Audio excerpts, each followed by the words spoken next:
r/NoSleep. Posted by you/sugar-soad. You should never take the final train on a Sunday night. I let out a sigh of relief as I sat down on my train seat. It had been a long week and I hoped to get a bit of sleep on the way home.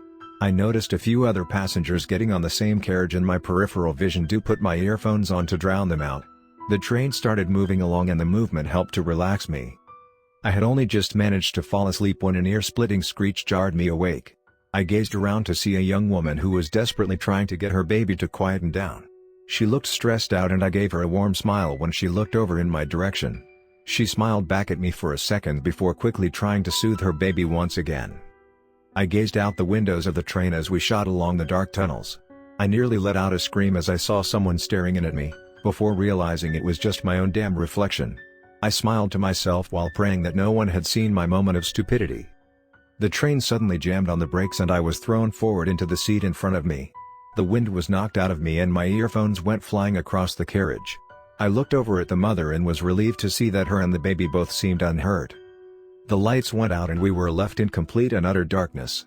I could hear someone cursing close by as I reached into my pocket to get my phone. The emergency lights flickered on just as my hand latched onto my phone. The red emergency lights made the carriage look like it was bathed in blood. I felt a shiver go down my spine as I looked around me. I started moving forward to find the driver and see what the hell was going on. The mother joined me and introduced herself as Chloe and her son was called Adam. We chatted away while moving through the carriages. Many of them had very few occupants as most sane people were already home in bed. A few other people joined us as they were also curious as to what was going on. We finally reached the front of the train and we made our way inside.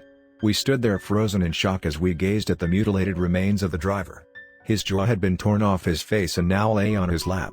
Someone had also ripped his stomach open and then wrapped his intestines around his body. It reminded me of the way lights were wrapped around a Christmas tree. Chloe ran back out the door and I could hear the sounds of her violently getting sick. I noticed that one of the windows had been smashed in and carefully peeked out. I saw something like a dog moving around but it disappeared into the shadows before I could get a good look. All of the other passengers had now assembled in the next carriage and were deciding what to do. There was just over a dozen of us milling around and arguing about what we should do. There was a soldier who said we should walk along to the next platform, which actually sounded like the best idea. He moved towards the door and I helped him open it up. He stepped outside and began explaining that we should step out one by one and he would help us down. He was in the middle of a sentence when something darted past him. He stopped talking and had a confused look on his face. Chloe let out a scream as his head fell to the ground while his body still stood there motionless. His eyes blinked a couple of times before his body collapsed forward on top of his head. Another passenger rushed forward and began trying desperately to close the door. I was about to move forward and help when I saw something moving just outside the door. I watched in horror as the passenger closing the door suddenly stood straight and stared down at his stomach. A claw-covered arm emerged from the other side of his chest clutching his still beating heart. The claw then disappeared back through his stomach as the passenger fell to the floor dead. We all stood there in shock for a few seconds as we saw the creature for the first time. Its skin was so white that it seemed translucent and it didn't appear to have any hair on its body. It kinda reminded me of Uncle Fester from the Addams Family. It threw the heart into the air and caught it in its mouth and began happily chewing away. Chaos ensued as people began running off in every direction.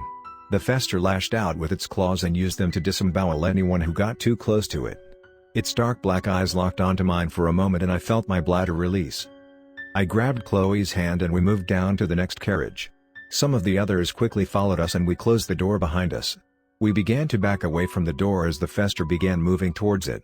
It started sniffing the air and it almost looked like a smile crept across its face. It then ran out the carriage door and outside into the tunnel. I spotted a fire axe nearby and picked it up as it would hopefully protect us from that thing. The carriage began to shake as the Fester began throwing itself against the outside. Chloe was clinging onto me as she desperately tried to quieten down Adam, who was crying.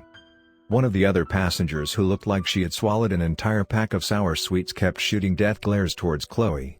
She stopped when she saw me looking back at her but continued to look annoyed. The window beside her smashed inwards as the Fester burst inside. It lashed out with its claws and cut her face open. I watched one of her eyes go flying across the carriage and land on top of Adam. I quickly picked it up and flung it away before Chloe saw it. The Fester began moving toward us and I stood in front of Chloe with the axe ready to swing. The other passengers had moved back into the other carriage as we slowly backed towards it.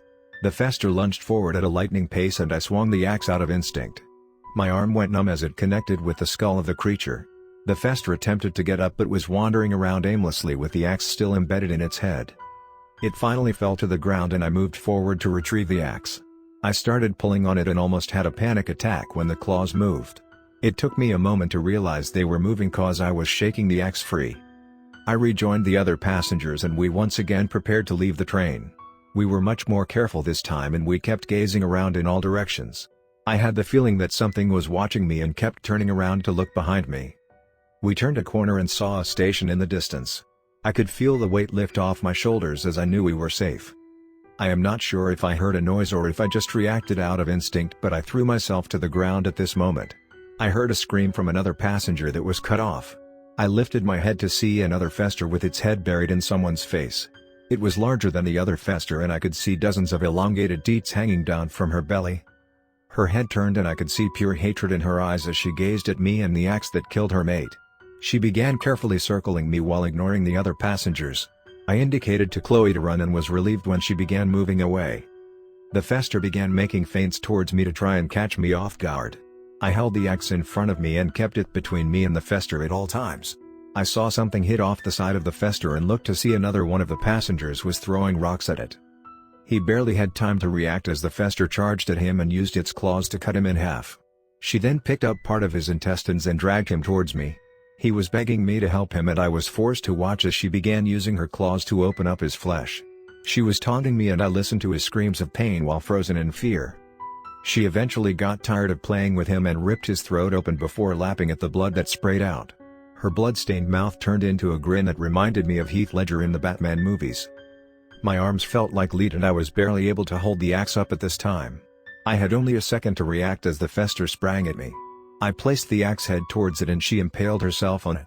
Her body landed on top of mine as the other side of the axe sank into my body. She began letting out a whining noise and dragged herself off my body. She was staggering as she disappeared off into a side tunnel. The axe was still stuck in my chest and every breath felt like fire. I was still lying there when Chloe returned with the police.